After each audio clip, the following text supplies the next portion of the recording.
Hey there guys, welcome back to my channel. Today we're staying with the 220 yet again, but we're going to do things a little bit differently today. I'm not going to talk about the tank, anything like that. We're going to clean the Cascade 1500 canister filter.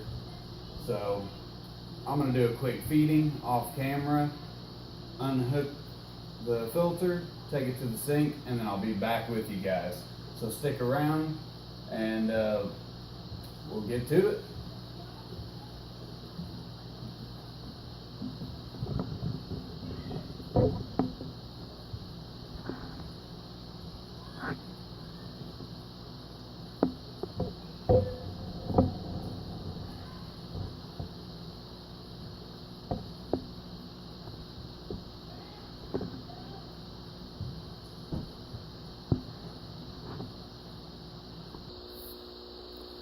Alright, for those of you who don't know what the Cascade 1500 canister filter looks like, that would be this right here.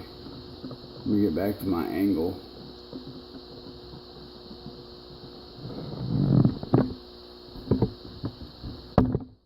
That right there.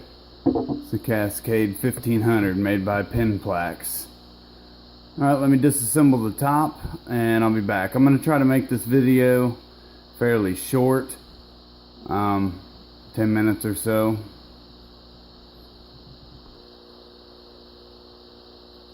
First thing we need to do is remove the motor housing from the top. It'll have a bunch of water in it. You want to get that out, and then clean your impeller off.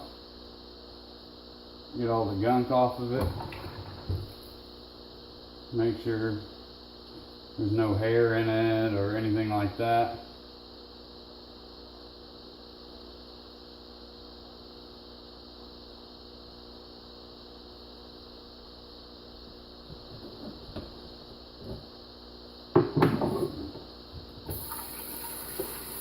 Sometimes I just spray it out like that. It goes right out the front.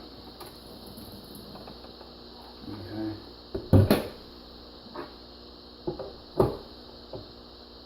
Assemble it back. I had Teflon tape on mine because it was missing a gasket. But otherwise, if you own one, you shouldn't see this on it. Again, mine are kind of like do-it-yourself projects gone wrong, I guess.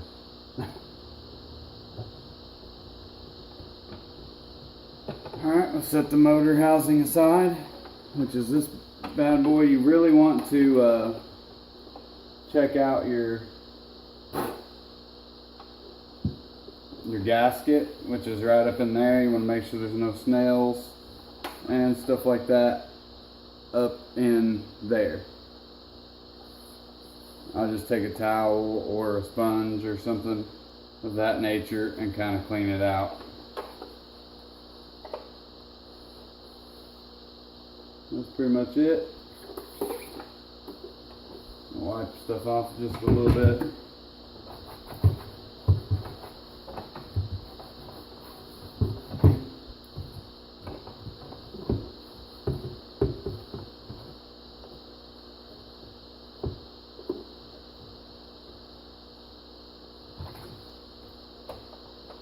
Set that aside and we'll come back to that shortly. Alright, and pull the grating off the top. Set it aside. Now what I like to do is I'll pick my canister up and I'll just dump. Kind of carefully, not so carefully, if that makes sense. I'm not really worried about making a mess because, again, I will clean it up. So, top tray is going to be my carbon, any chemical filtration. This one is bio, which definitely needs clean, so I'll set it down in a bucket of water.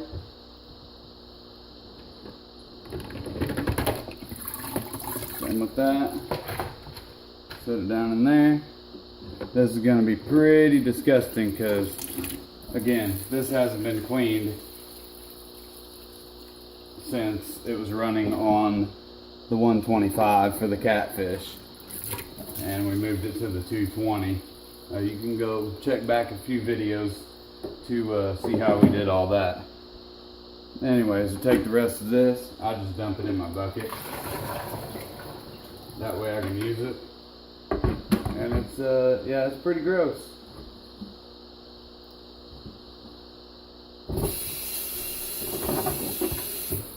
I generally don't recommend you washing your canister filter out with tap water. In this case, I am going to do it because it's bad. Okay.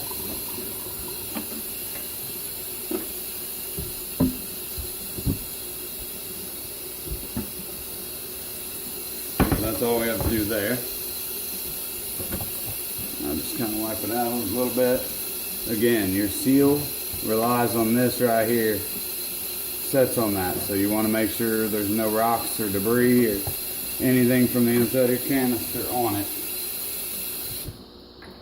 Okay, I'll rinse these bio balls off in tank water, not tap water. For these particular bio balls, it doesn't really matter a whole lot. I don't use them for the bio part. I use them to kind of break the waste up down at the bottom, slow the current. I can, if anybody's interested in why I do that, leave a comment below and I'll tell you in a future video. Change my angle so you guys can see more of what I'm doing.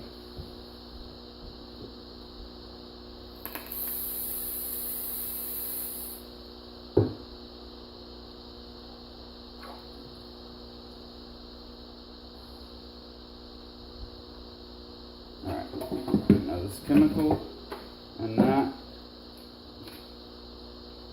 can be put aside because some of this is bio and I want to keep it wet. Otherwise, just pads and more pads.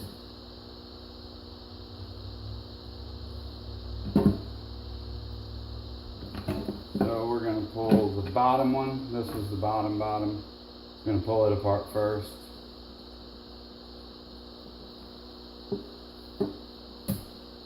This one, you do not want to rinse it in tap water unless it's just matted bad.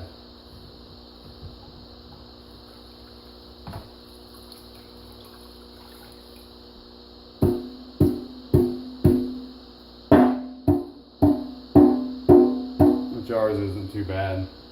I'm going to rinse it.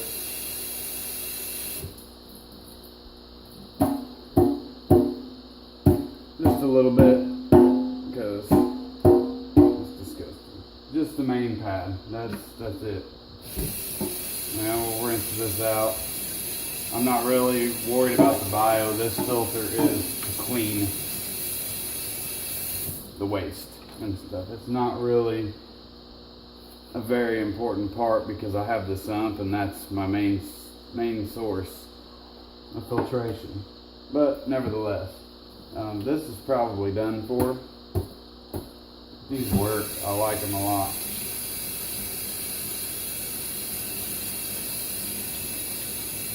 This is actually a pad that we made.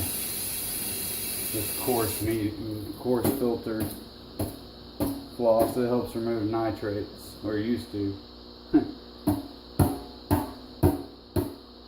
I like it because it doesn't slow the current a whole lot. Alright, I'm gonna clean this off a little bit more and then I'll come back.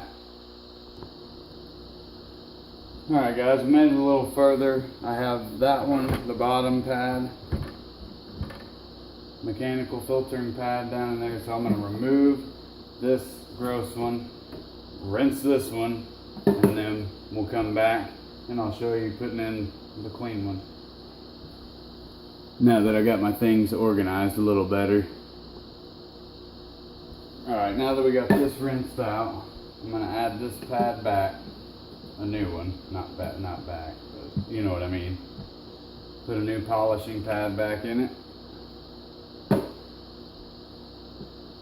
And And sometimes I'll add a little bit of polyfill in there in between, but it tends to be messy. So whatever, pick what you like personally. I'm gonna throw this away.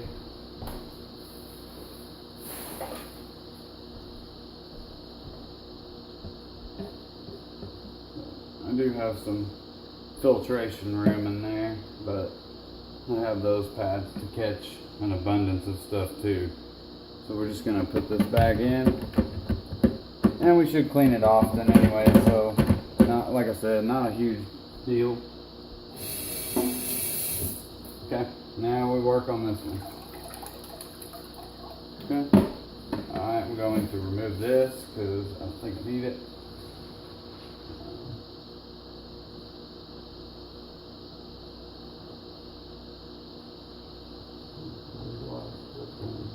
Fine.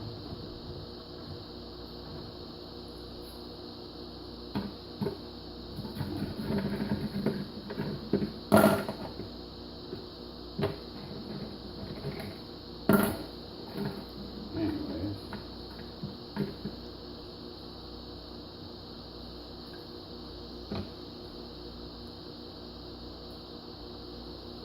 I got a new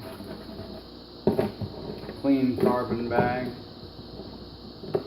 I generally don't use carbon, but I'm removing stuff.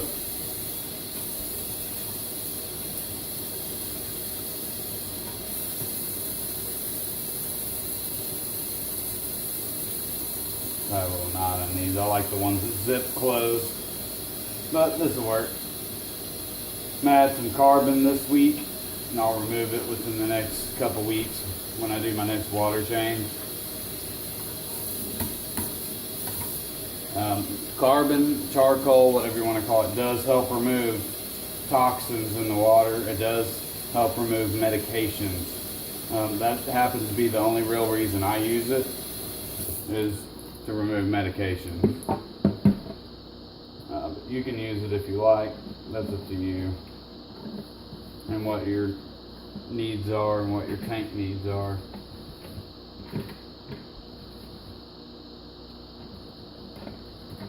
Alright, I try not to shove too much stuff in there because it can make it to where the water don't pass through very well.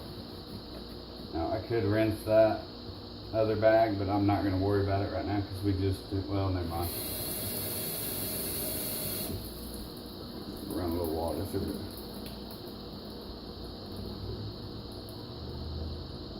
And this is our top basket. So we want to clean that out.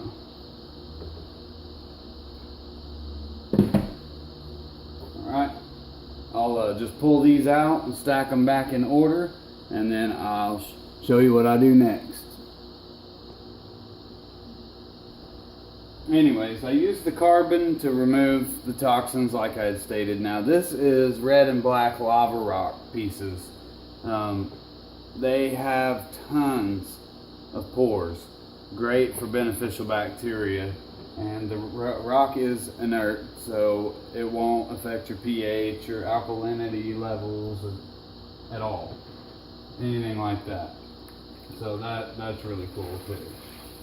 Actually what I'm doing here is I removed my bio stuff, like my rings and pond matrix I use, and took it out of there because it needed rinsed a lot better. And I forgot that I had these pads under this when I had it installed on the tank back there, which I don't need it like that anymore.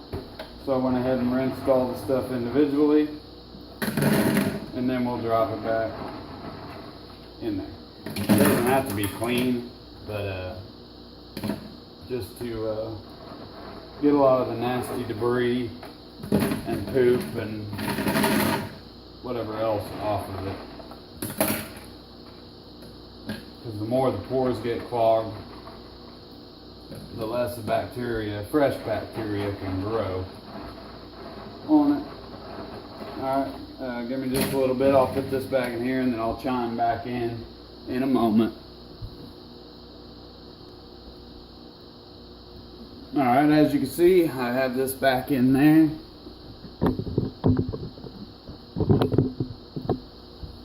Now I will add this on top, the chemical filtration. Then this goes in there like so. A little tight. Yeah, what's in the way? Something's in the way.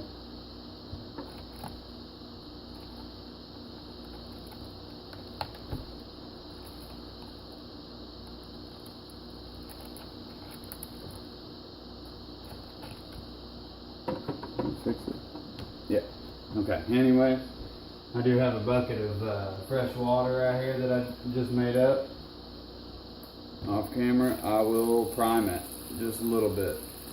Now this sucker is heavy when it's full, so I generally try not to fill it to the brim, but it does prime it a lot quicker, even though it does have a primer button. This is how I've always done it, like a do-it-yourself way to prime your filter. Get this filled and we'll snap back together. So I always start with the sides, snap them, and then front to back, and that's basically it. Again, like I do with all my filters and show you guys, wipe it down. That way you'll know if you have a leak or something, or it didn't seal all the way when you get it back on the tank. It'd be better to find out when you put it directly back onto the tank than to find out a week later after it started ruining your floor and draining your tank. You know, whether it's a little bit or not. But a lot would be really bad. Anyways, I'm gonna take a little vape and I'll get you set up in front of the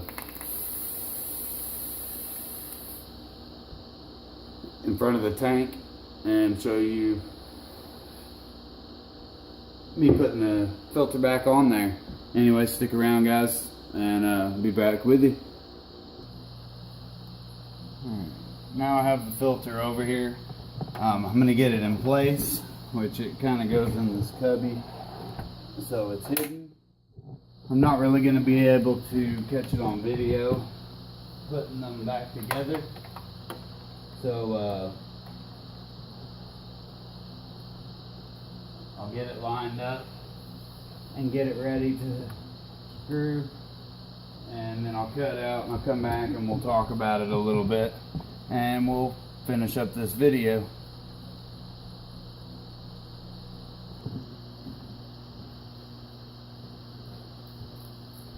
Alright guys, hope you enjoyed my video on how I clean my Penn-plax brand Cascade 1500 canister filter.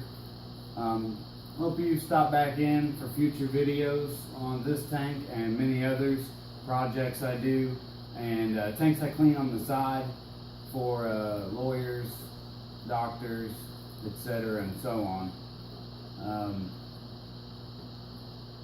Filters are the heart of our tanks. You know, it has to clean the water and polish the water, etc. Bacteria. I'm not going to go into the full spill on it, but you get the gist of it. Anyways, it is important that we take care of our filters, whether it's a little cartridge and a hang-on back, a sump like this down here, or canister filters. Anyways guys, don't forget to clean up your mess if you do it in a sink or bathroom or tub, whatever. So your mom, sister, brother, etc. so on. I've said it before. Clean up after yourself, clean up your mess, because our significant others, wives, and whatnot don't want those mess in their sink. Anyways, you guys take care. Hope you enjoyed this video. Hope it wasn't too boring. But we will have more projects and stuff to come, and to document the progression of this 220-gallon American Cichlid tank. That's all I got for you today. Peace.